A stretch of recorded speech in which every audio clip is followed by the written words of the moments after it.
पद्धतीने आंतरप्रेनर निर्माण करणार आहे, उद्योजक निर्माण करणार आहे, उद्यमशीलता निर्माण करणार आहे. फक्त गरज याची आहे, ज्याचा उल्लेख आपण गंजिफा बद्दलचा केला, ही जगासमोर मांडण्याची आहे.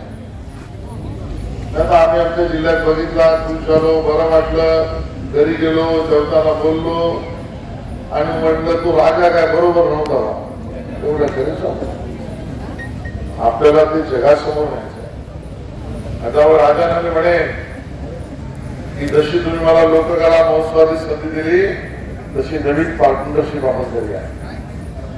या दशावताराचा आर्काइव्ह करून, याचं त्या ठिकाणी रेकॉर्डिंग करून, याचं डिजिटायझेशन करून हे जगाच्या प्लॅटफॉर्मवर इंटरनेटच्या माध्यमातून उपलब्ध करण्याच्या शर्यतीत महाराष्ट्रात पहिला आपला दशावतार उभा करूया. आणि त्यात महाराष्ट्र सरकार तुमच्याशी पार्टनरशिप करायला तयार आहे, कारण आमचं ते कर्तव्य आहे. भाषण लांबवलं तर मतं कमी होऊ शकतात.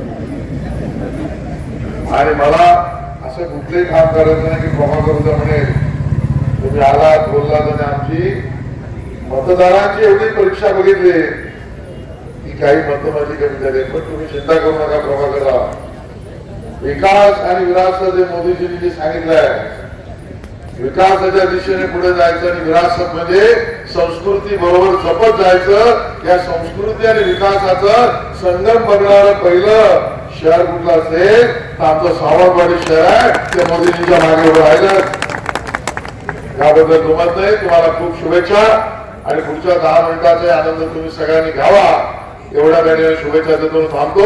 जय हिंद, जय महाराष्ट्र. टाइम्स डिजिटलला लाईक करा, शेअर करा, सबस्क्राईब करा आणि बेल आयकॉन दाबायला विसरू नका. Times digital.